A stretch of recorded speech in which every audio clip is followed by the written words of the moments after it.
The Texans host the Broncos this week at NRG. Can they get to 500? We're going to talk about that and more on this edition of The Bullpen. To throw the punches off. He floats one wide open. And there he goes. Touchdown. For a Texan touchdown.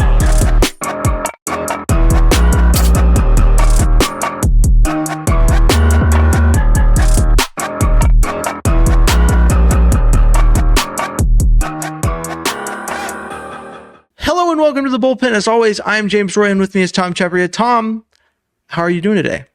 I'm good. This is a good week, a good litmus test for this team.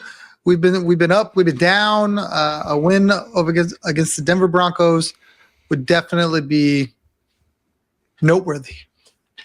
It would be a great move in the right step in the right direction for this team. Looking particularly at the matchup between the defense and our offense and the Broncos defense, I think is going to be the game changer in this matchup. I think that the Broncos, Bo Nix is good. I don't know if that whole offensive unit is good enough to overcome what the Texans defense is.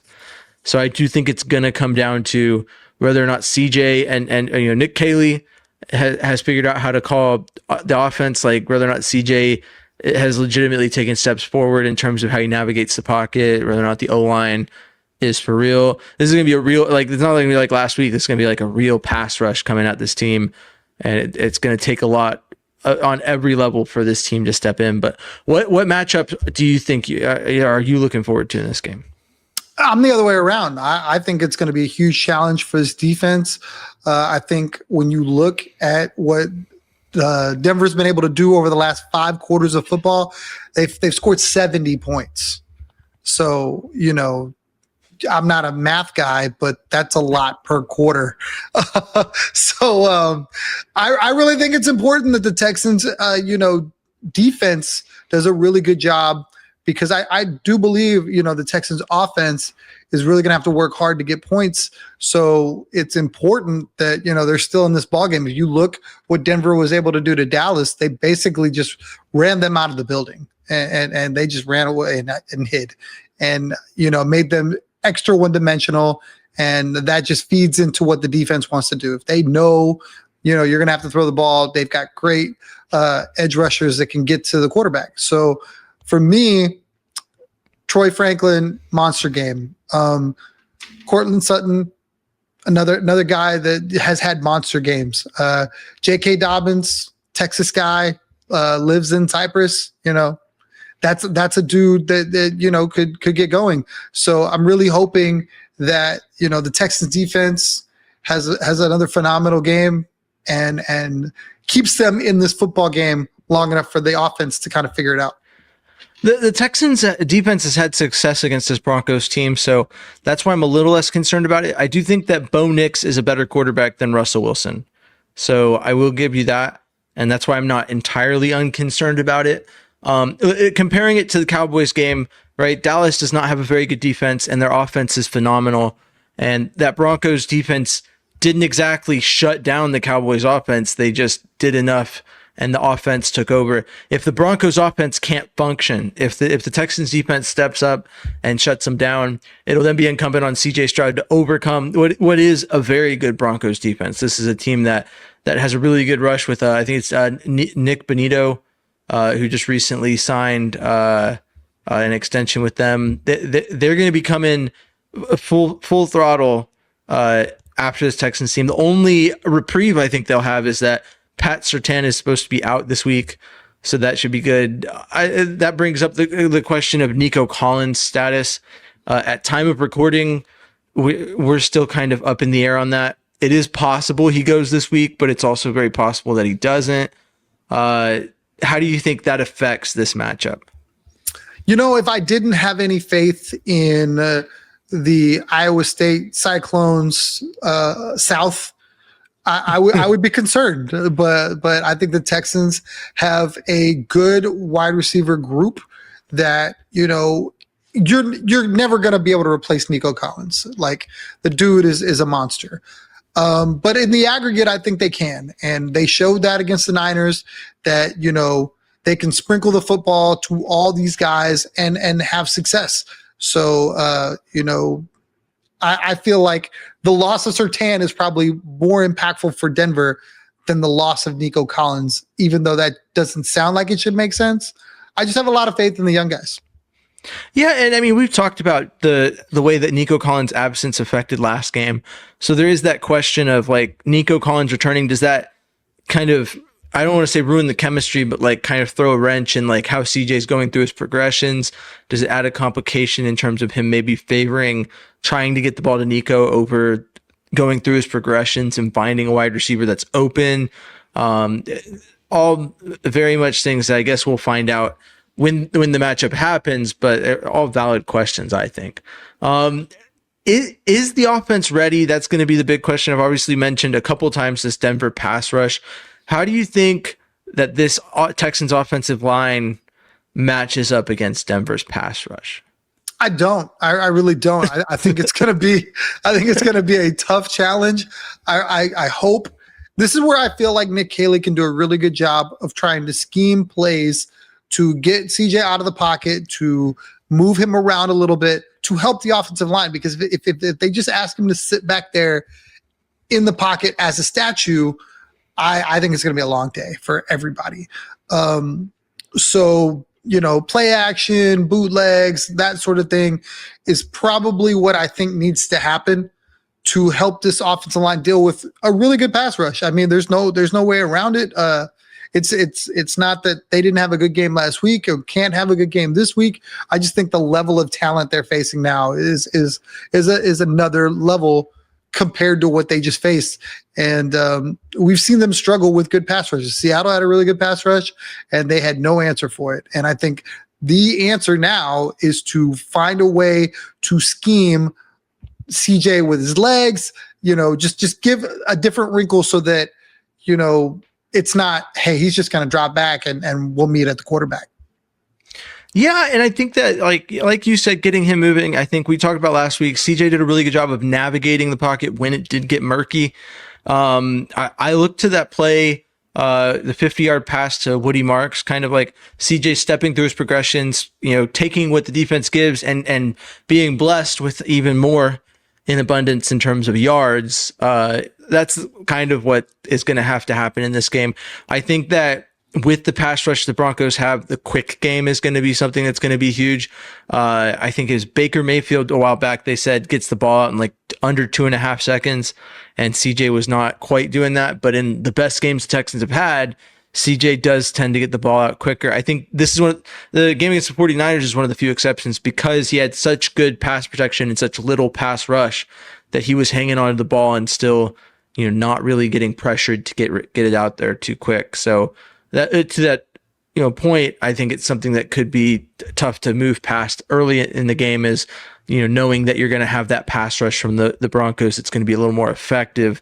So you're going to have to move to get the ball out a little quicker. But I do think the offensive line has improved. They're taking steps. I just don't know if the step they took last week can be viewed as a massive step as opposed to like a baby step in the correct direction. So to that effect, I'm pretty neutral on that. And that's why I think it's still, as it has most of the season, all these one-score games, the Texans have not played in any blowouts outside of ones that they've enforced on other teams. As far as the losses go, they've not lost by more than one score in any game this season. So the big difference that's going to be made is, can the offense do enough to put points on the board to be ahead of the other team? Because the defense will take care of the rest. I do think that Bo Nix being quarterback of the Broncos presents a challenge, and this defense is going to be tested. But I think that it still comes down to the offense producing, especially like you spoke to it last week. Having the ball for 41 minutes will give your defense, keep them fresh the entire game. So I think that being able to sustain some amount of drive, even if the Texans come up with a bunch of field goals early, which is what happened yesterday, being able to sustain long drives and give the defense a break is going to pay dividends late in the game. So I think that's going to be huge. Kind of looking ahead a little bit before we get into score predictions, this win would put the Texans at 500. And this is, I think, a good point to bring it up. John Weeks was in the building last week. The Texans, since John Weeks has left the team, have not had a winning record. Not that that matters. They haven't had a winning record all season. That's just a dumb stat that I wanted to bring up. But him being in Houston in NRG and the Texans winning, is it a coincidence? I don't think so.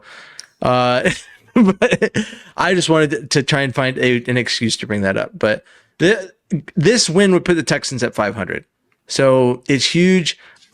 Looking at the stretch ahead, I think there's still a possibility that 500 comes sooner rather than later based off who's coming up. But I do think that getting there now would be huge based off of the fact that they will be playing a pretty tough AFC slate coming up. What sort of pressure do you put on the difference between 3-5 and 4-4 after this game? I mean, I don't think it's any pressure that they don't already feel. Like, obviously, when you look at what Indy's doing, you know, the thought going into the season was, okay, the division belongs to the Texans till somebody takes it. Well, right now it does not feel that way. Right now it feels like, you know, that might be a foregone conclusion. So I believe there's a healthy amount of pressure on this team to live up to, you know, preseason hype, because there was a lot of people that, you know, saw what the Texans did in the offseason and felt really good about what they were going to do. And this was the team that was going to make that step to get into, you know, AFC contender status. So, you know, I do believe that whether it's 4-4 or 3-5, the pressure will be there. I think, you know, 4-4, you know, I think a lot of guys can kind of like reset a little bit and go, okay, we're back to 500. We fought our way out of the hole. Now we can go, you know, fight our way up the hill. And, you know, the faster they get to 500, the easier, I think, mentally, psychologically, it'll be for a team that's, you know, just been struggling to find its footing since day one. So I think it's an important game. I think you really have to defend NRG as best you can. And this is an opportunity to do that. So I think that's what the Texans need to do in order to get to where they want to go. They got to win at home.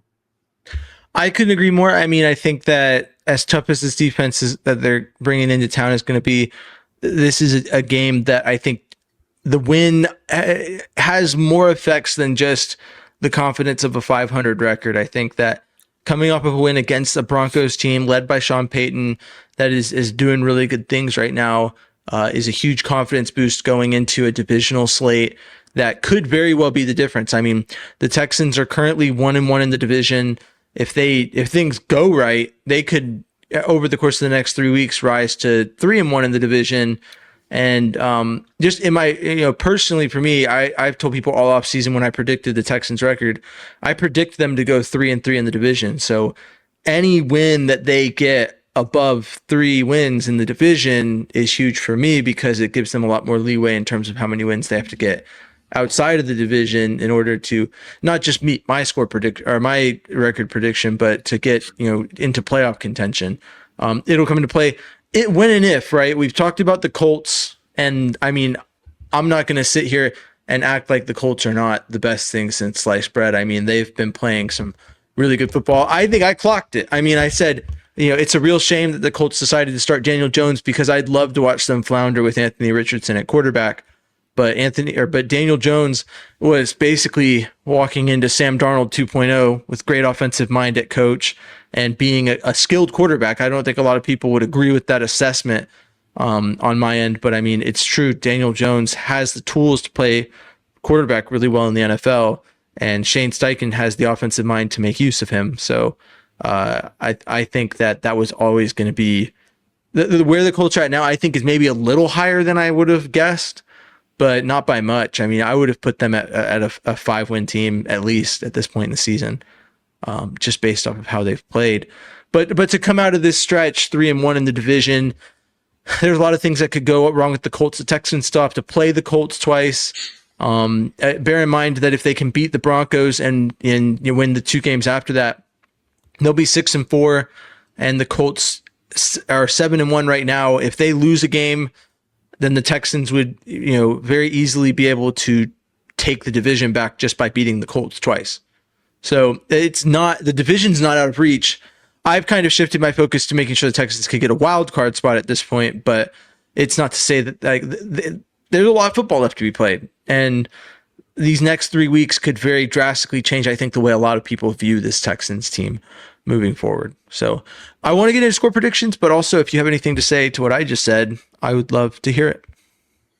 I was going to ask you how your mock draft was going. Weren't you like doing mock drafts? You know, I dropped a mock draft earlier in the season. That's where I was at. Hey, how was your matchup? Was. We didn't get to talk about it in the last show, but I got to know, how was your matchup in your Dynasty League? How's that going? Not very well, dude. Okay.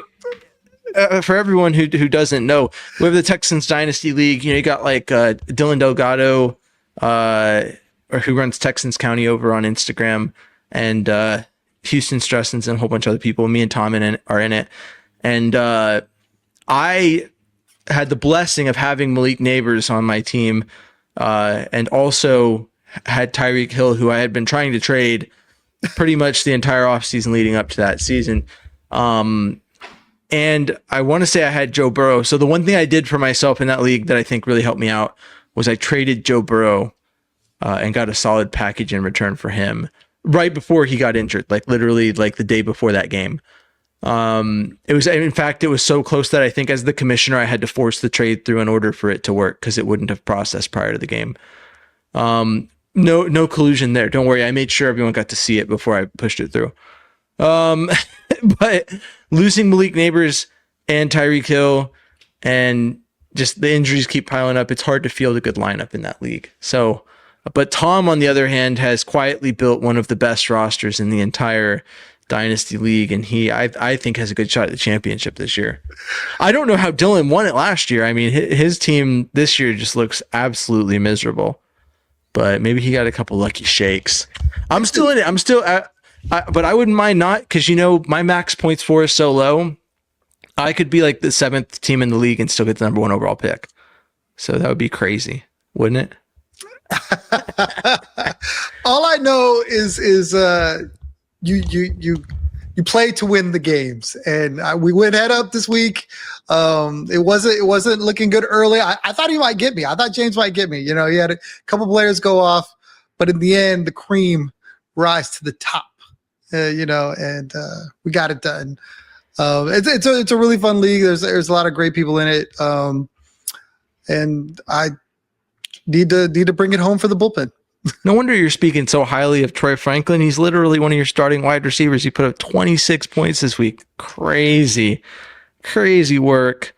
I'm just glad that Terry McLaurin's back. I was literally having to put, I think this week, I put Xavier Hutchinson in my starting lineup, which panned out, but I mean, still rough go of it in that league for me. So hopefully I can get right with a high pick. I also, in that Joe Burrow traded with one of the other worst teams in the league and got his first round pick. So I think I'm gonna have a pretty good go of it in this rookie draft. I'm looking ahead on to 2026. That's the one thing I don't understand about Dynasty. You got some guys that are throwing around draft picks like they are worthless, and I'm clutching my pearls, and every one of them picks are like, I'm not giving you my draft picks. I need those. I got to build a better team. Yeah, do better with what you got. Don't be trade. You see all these trades in this league, and it's like, oh yeah, we'll send you a 2026 first and a third for enter whoever's name, and I'm like, no, I will not. They send me these trades. I'm like, no, I will not. I'll send you a screenshot of the trade calculator. It totally works. It's a better deal for you than it is for me. Will not. I always use the trade calculator. I'm that guy that you hate to see in your league because I'm always trying to assess the deal and get a better deal for myself. All right, let's go into score predictions. Tom, what do you got? What are your thoughts? I really don't know. Like one of the craziest things, right after the game, Sunday night, doing Houston Sports Talk. If you're looking for another podcast, we do that every Sunday, and it's not bad. Couple long not time bad. guys. Jason Braddock's on it. It's got to be good. Come on. It's pretty good. And we talked about the game coming up. And at the time of that recording, which was like 9:30 Sunday night, the spread was 1.5 points. And I was blown away. Like Denver just hung 40 on Dallas, and they're coming in NRG, and they're only 1.5 point favorite. For a team that's 6-2, I think. So that's high praise. Basically even. I mean, that's close. High praise for the Texans. Yeah. I would have thought it would have been 6-7 points, something like that. So we'll see. Right now, if I gun to my head, I'm gonna go 21-17 Texans. I like it. I like that score prediction, nice and close. I do think it's going to be something like that. I mean, I'm pretty close to where you're at.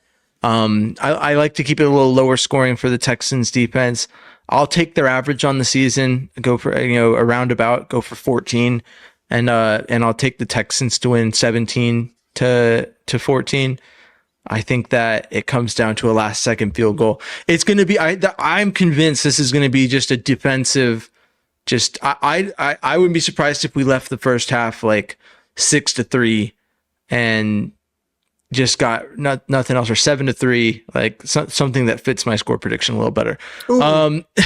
I have to change mine. I totally went against my own theory that the Texans are always going to kick 2 field goals. I was going to say, I was shocked that you didn't take 2 field goals for the Texans. 20-17. There it is. 20-17.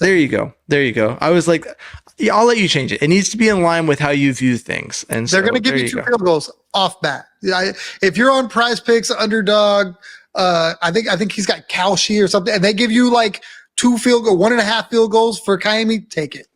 Take it. Take the over, baby. It's easy. And Tom literally tweeted like halfway into the game. He said, see, I was telling James Roy it's going to be 2 field goals. I'm calling it again. They put up like 4 field goals in this one. It's crazy.